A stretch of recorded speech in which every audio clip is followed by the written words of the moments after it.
Hello and welcome, Exiles. So look at my Ephemeral Edge Inquisitor update number 2. Today we are at roughly 2 days played on the character, and we are playing in the Pox Private League. We're level 96, about to get level 97. I'll showcase you a fortress map, but before I do that, I want to go over a bit of the gear crafts as well as the current tree.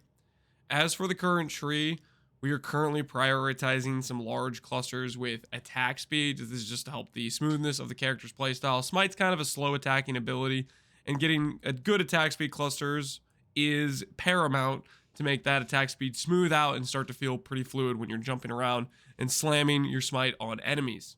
On top of that, we were prioritizing int, strength, attack speed, and crit multi for our jewels.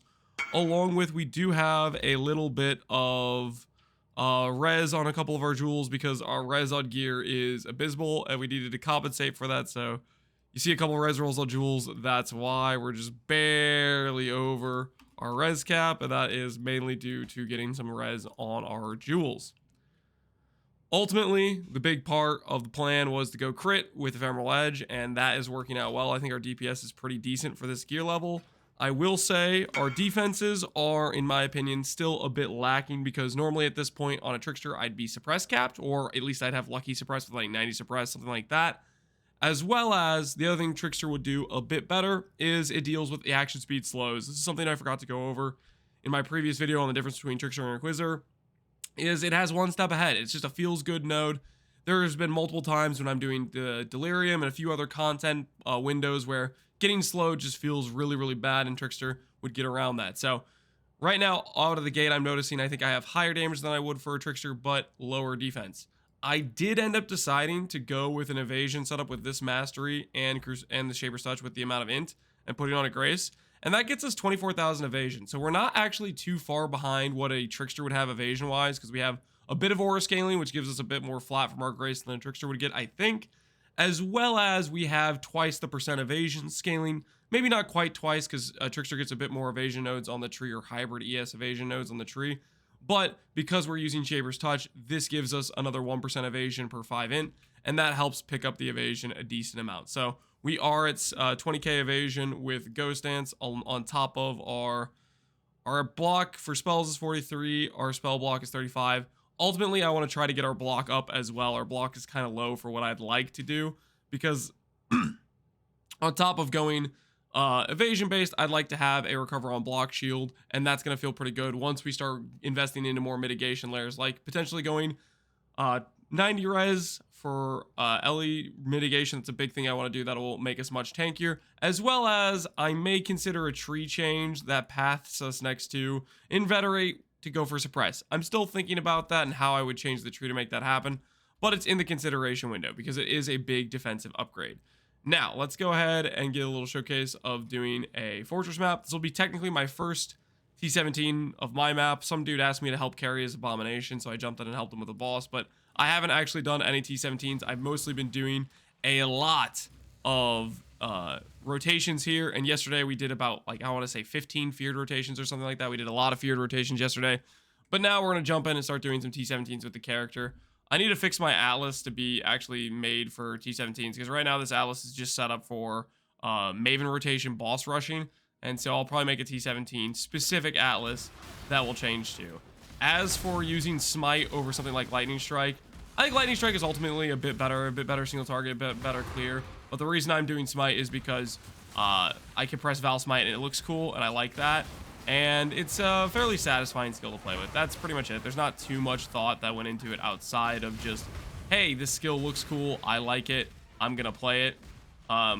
Ultimately, it gets a bit boring if you end up playing the same ability over and over again, even though Lightning Strike is a really cool ability. How many times can you see it get played, or play it yourself before you get a little bit bored of it? That's just all that's going through my head when it comes to that ability. And so we're logging into Smite. I think Smite is fairly competitive single target wise. I don't think it does more because the attack speed of Lightning Strike is just quite a bit higher, but I think it ends up being decently competitive with it. So I'm fairly happy with how this character has turned out, and we'll go ahead and do this T17 boss. Do a little showcase of what the single target looks like on the character. And of course, I wasted my, oh, what's it called? My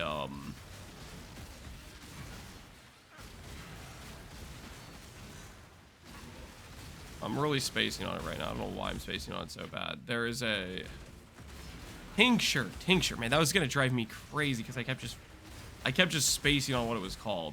Tincture. I know what a tincture is called. I was having a mental block there. It was just bothering me. But yeah, this is what it looks like doing a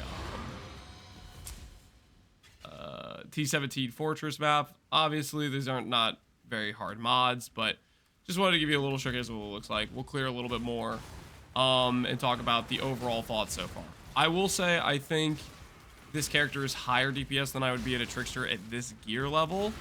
So I think that is one of the advantages, and it's definitely squishier than a Trickster at this gear level, mainly because suppression's OP, and we would have basically 90% lucky suppress or suppress cap at this point. And so I could definitely feel that being a pro for the Trickster versus the damage as a pro for the Inquisitor. Late game, we'll see. I think it's going to depend on Forbidden Flesh and Flames and getting like actually like just, you know, really min-max gear to get a more accurate impression of which one really is a better late game character. But I could go either way right now. I think the early game of the Trickster, a bit better defensively, versus early game of the Inquisitor, I think is a bit better offensively, which that's kind of what I expected with crit versus non-crit versus suppress versus non-suppress. But late game, we'll see. I think there's potential for me to hopefully see if I can get some, what's the word? See if I can fit some of those defensive layers into the Templar setup or not, or if it's just too much to stretch it all out and add it into the character. I don't know if that's going to be the case or not, but we'll friggin' see as we put it all together.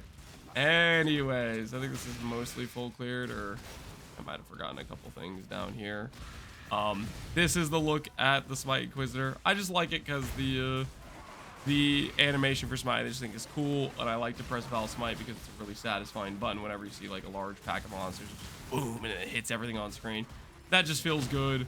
But yeah, that's my current review of the character. I'm gonna keep progressing it and see where it ends up gear wise, and try to give another better comparison as we progress the character.